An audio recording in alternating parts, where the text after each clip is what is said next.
फातिमा की रानी माँ, प्रभु यीशु की माँ, आसरा तू ही है माँ।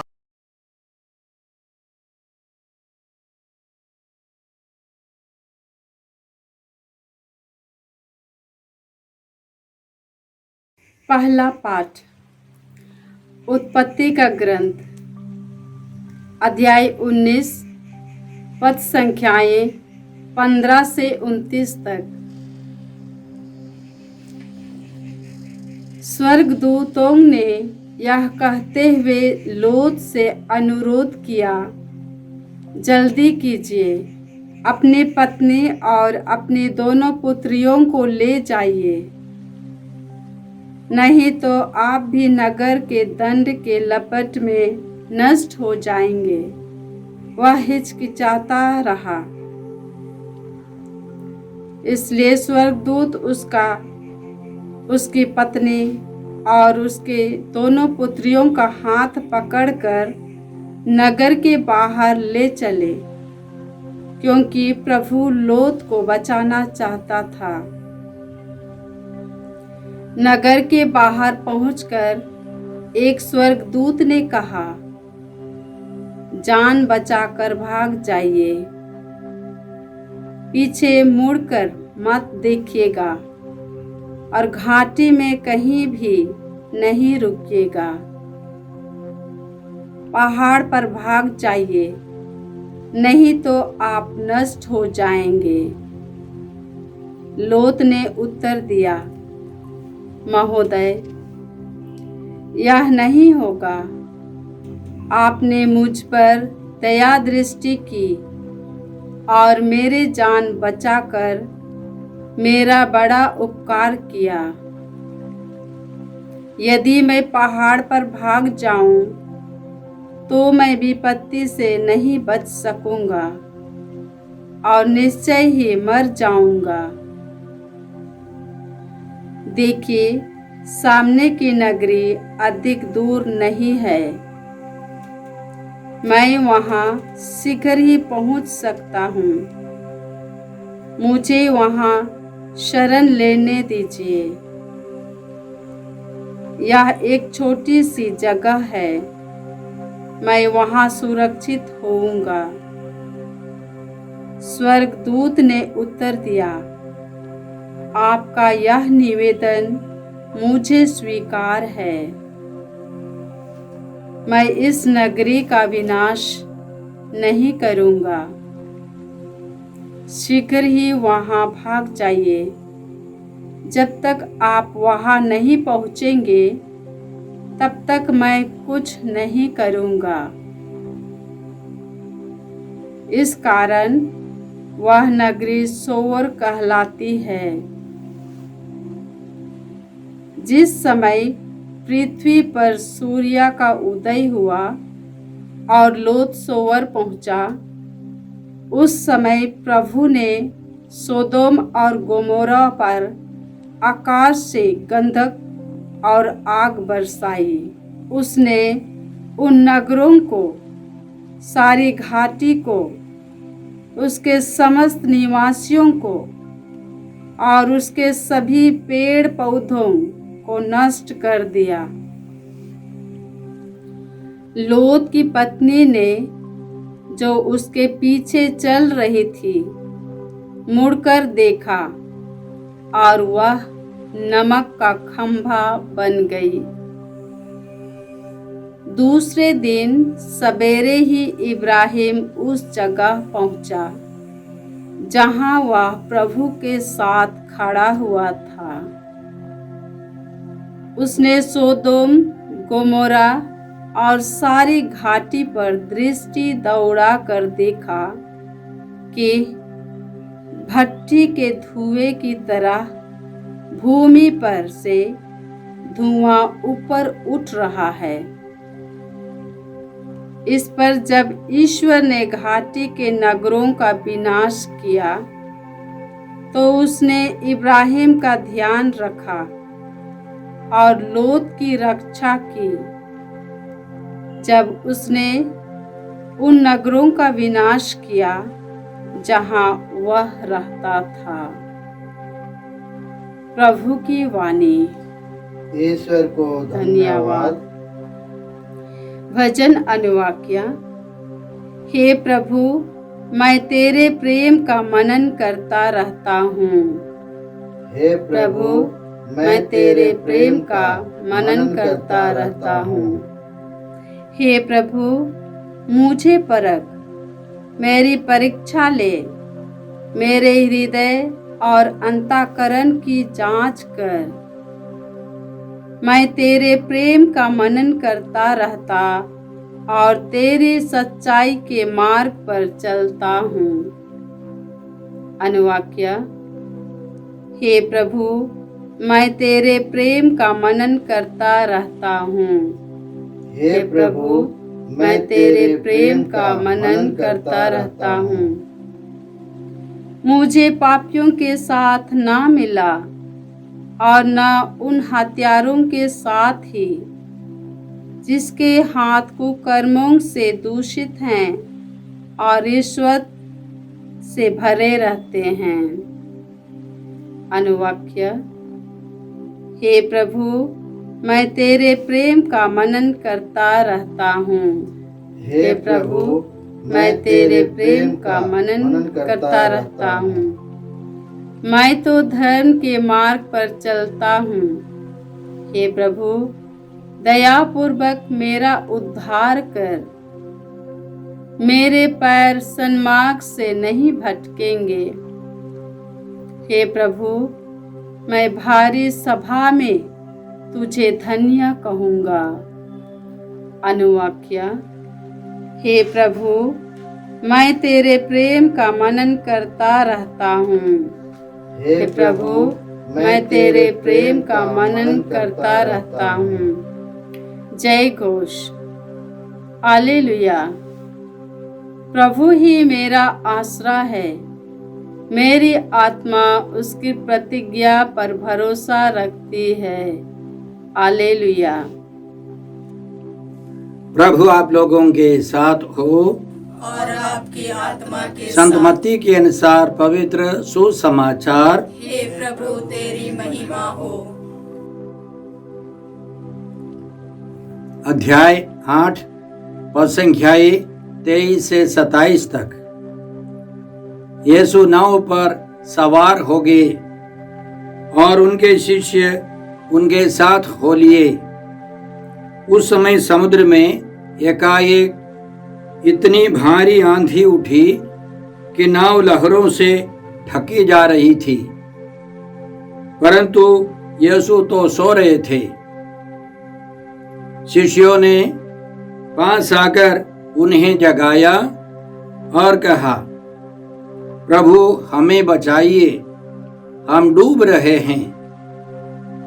यीशु ने उनसे कहा, अल्प विश्वासियों, डरते क्यों हो?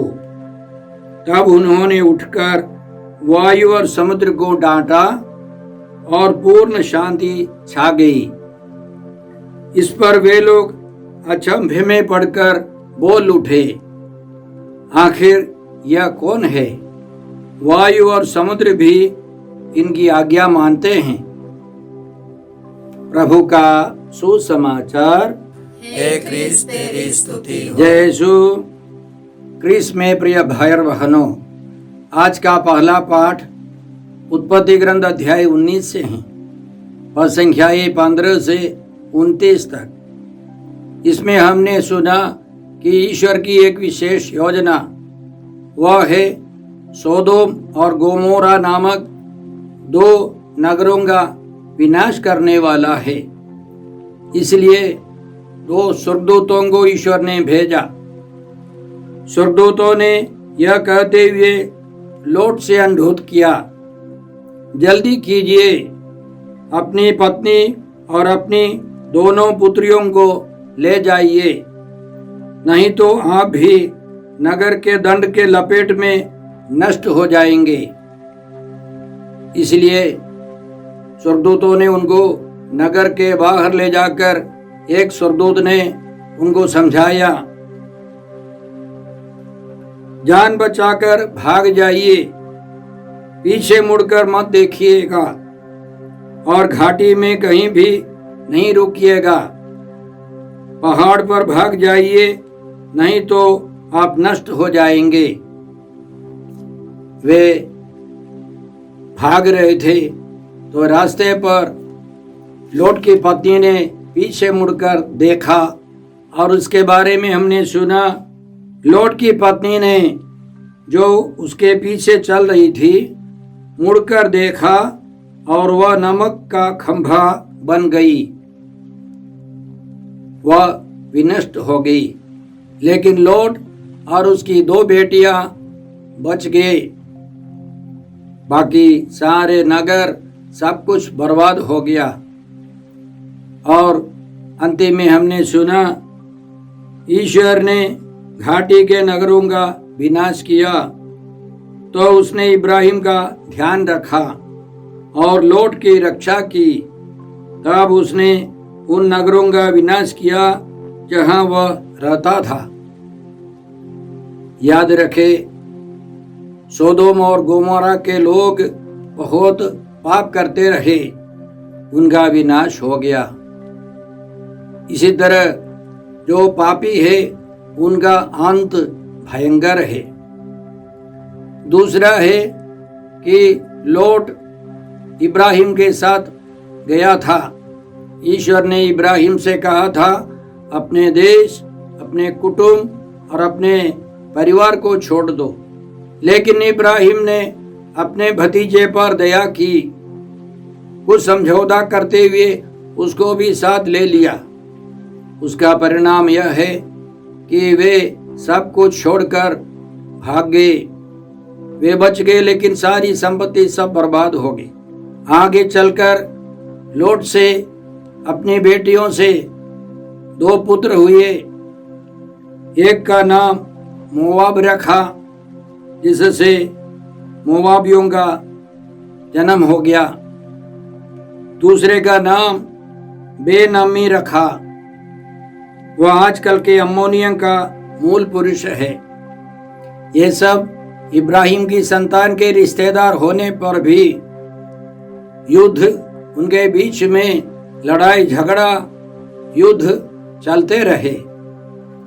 इसलिए हम सीखते हैं कि ईश्वर की इच्छा के अनुसार चलने पर आगे चलकर बहुत कृपा होगी। ईश्वर की इच्छा के अनुसार नहीं चलने पर आगे चलकर हमको बहुत कष्ट उठाना पड़ेगा, परिणाम भयंकर होगा। इसलिए हम यह कृपा मांगते हैं। ईश्वर ने बाइबल के द्वारा, कलीसिया के द्वारा जो शिक्षाएं दी है, जो आज्ञाएं दी है, उनके अनुसार हमको जीवन बिताना होगा। आज के सुसमाचार में हमने सुना कि प्रभु यीशु नाव पर सवार हो गए और उनके शिष्य उनके साथ हो लिए। उस समय समुद्र में इतनी भारी आंधी उठी और नाव लहरों से ढकी जा रही थी। वे सब, उनके शिष्य लोग सब डर गए और उन्होंने यीशु को जगाया, क्योंकि प्रभु यीशु शांति से निश्चिंत सो रहे थे।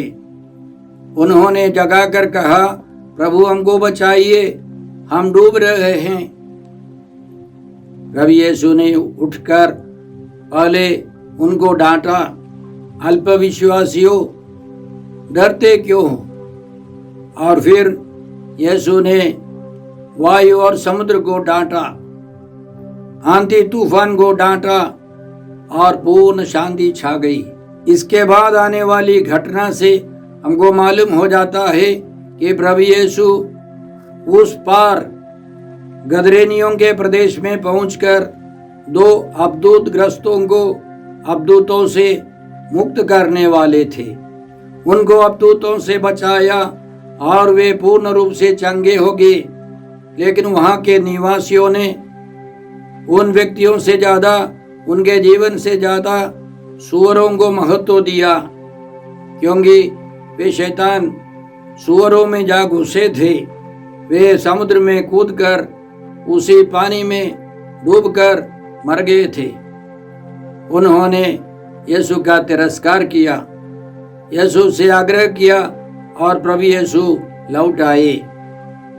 उस समय पूर्ण शांति थी। तो इस घटना से हम क्या सीखते हैं? याद रखें, अब दूतों को मालूम था कि प्रभु यीशु आने वाले हैं, इसलिए समुद्र में ही समस्याएं खड़ी हो गई। रास्ते पर ही शैतान समस्याएं, तकलीफें खड़ा करने लगे। इसलिए हमें समझना है कि हमारी जीवन यात्रा में भी शैतान कई प्रकार के प्रलोभन दे सकते हैं, समस्याओं को हमारे सामने खड़ा कर सकते हैं, लेकिन हमें डरने की कोई जरूरत नहीं है। प्रभु यीशु हमारे साथ हैं।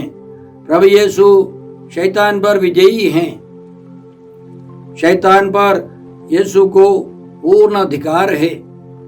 इसलिए हम प्रभु यीशु को जगाए। प्रभु यीशु हमारी समस्याओं का समाधान करेंगे। वर्षों पहले एक व्यक्ति मेरे पास आया अपनी समस्याओं को लेकर।